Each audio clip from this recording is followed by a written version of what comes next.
On June of 2017, I was chosen as one of the candidates to travel to Israel on a Fulbright Hayes scholarship. Before I even arrived to Israel, I had some concerns. Like, if something happened to me, how would I be able to communicate? Because I didn't speak Hebrew. Or even one of the biggest concerns that I had was, how would people of Israel react to someone of my ethnicity, which was African American? When we got to Israel, I felt so welcomed. The first couple of days in Tel Aviv was truly amazing. I was able to meet some people, talk to them, and share some similarities with them. For example, Spanish music.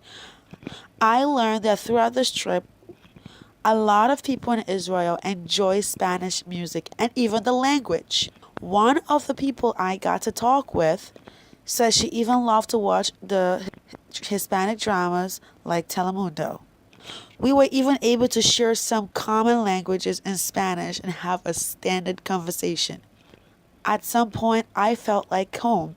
I felt like I was back at the US just to see how amazing something as simple as language can spread from one part of the world to another. But throughout the trips, my concerns grew stronger. The concern that I had in the beginning of my ethnicity being a problem seemed to surface. In one of the hotels in Nazareth, I was picked as a pilgrim who traveled from another country, predominantly Africa, to be part of a pilgrimage that traveled throughout Nazareth to study the religion of Christianity.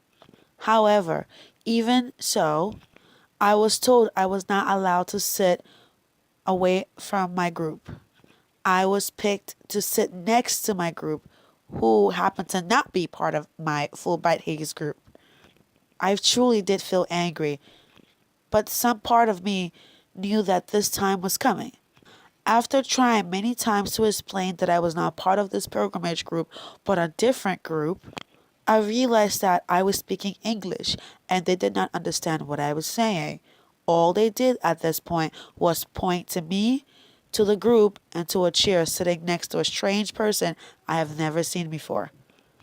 That morning, I skipped breakfast.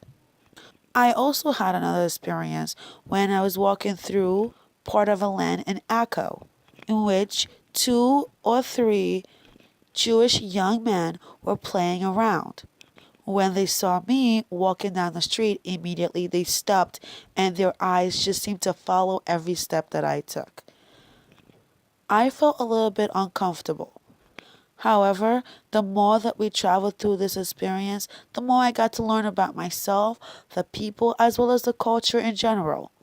I grew to love Israeli music, that I even grew to love the language in order to understand Israeli music. Even till today, I listen to a lot of Israeli music and I spread it throughout my friends. They grow to love it too and want to travel to Israel one day to experience the music, the culture, the people. If I was to ever go back, I would love to visit Tel Aviv again. Tel Aviv and Eilat was two of my favorite places. It was a really amazing trip overall.